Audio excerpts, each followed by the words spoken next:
Barattoota qormaata biyyaalessaa kutaa 12ffaa bara 2018 qoraman keessaa dhibbeentaan 12.8 qabxii darbiinsaa 50 fi isaa ol galmeessuu ministeerri barnootaa ibsa miidiyaaleef kenneen beeksiseera. Ibsicha kan kennan ministeerri barnootaa Piroofeesar Biraanuu Naggaa barattoota 550 ol qormaata kutaa 12ffaa fudhatan keessaa barattoonni 70 fi 544 qabxii darbiinsaa 50 fi isaa ol kan galmeessan ta'uu dubbataniiru. በዚህ ዓመት ያሳለፍነው ተማሪ ኦን አቨሬጅ 12.8% Bara kana barattoonni dhibbeentaa 12.8 qabxii darbiinsaa fidaniiru. Kan bara darbeerraa dhibbeentaa 3 dabaleera. Qormaataaf kan galmaa'an barattoota 500 fi 63 fi 960 keessaa 500 fi 5210 qormaata fudhataniiru. Isaan keessaa barattoonni 70 fi 544 darbaniiru. Barattoota 20 kan bara darbeerraa dabaleera jechuudha. Barattoonni saayinsii uumamaa dhibbeentaa 16.5 darbaniiru. Saayinsiin hawaasaa immoo dhibbeentaa 8.3 darbaniiru. Magaalaan Finfinnee dhibbeentaa 32.3 dabarsuun naannolee hunda irraa sadarkaa tokkoffaa galmeessuus kaasaniiru.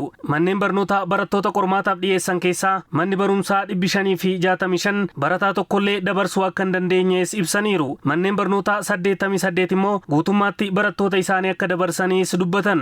በክልል ደረጃ በከፍተኛ መጠን ያሳለፈው አዲስ አበባ ነው ወደ 32.3 Sadarkaa naannootti barattoota hedduu kan dabarse magaalaa Finfinneeti. Barattoonni dhibbeentaa 32.3 darbaniiru. Naannoleen hunduu kan bara darbeerra barattoota hedduu dabarsaniiru. Manneen barnootaa barattoota tokkoyyuu hin dabarsine 500 fi 65dha. Manneen barnootaa dhibbeentaa 100 dabarsan 88 ta'aniiru. Finfinneetti mana barumsaa tokko qofaatu homaayyuu hin dabarsine. Qabxii olaanaan bara kana damee saayinsii uumamaatiin galmaa'e 500 fi 91 ta'uu hubachiisanii saayinsii hawaasaatiin immoo 500 fi 76 ta'uu himaniiru.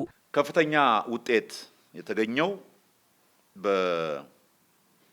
በተፈጥሮ ሳይንስ 591 Qabxii olaanaan saayinsii uumamaan argame 591 mana barumsaa Odaa Special Boarding School irraa dhiiraan galmaa'e. Dubaraan immoo 583 magaalaa Injibaraarraa galmeessitee jirti. Saayinsii hawaasaan immoo qabxiin 576.25 mana barumsaa Dodolaa Ifa Boroo irraa dhiiraan galmaa'eera. Dubaraan immoo 569.1 Finfinnee mana barumsa Boolee Super Holy Saviheer irraa galmaa'e. Barattoonni qabxii isaanii guyyaa muraasa booda toora intarneetii fi karaa ergaa gabaabatiin ilaaluu akka danda'anis dhaamaniiru.